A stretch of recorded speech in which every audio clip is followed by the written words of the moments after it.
What's the meaning of ballpark?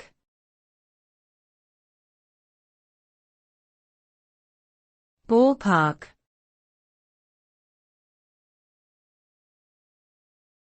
Ballpark.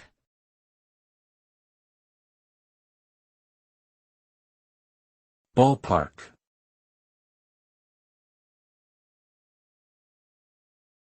Ballpark.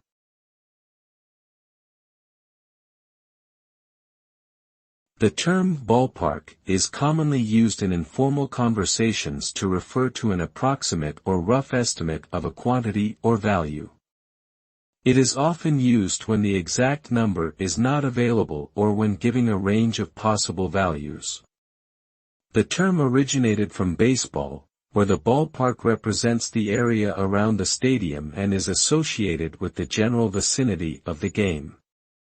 Therefore, using ballpark signifies an estimation within a certain range or scope rather than giving a precise figure.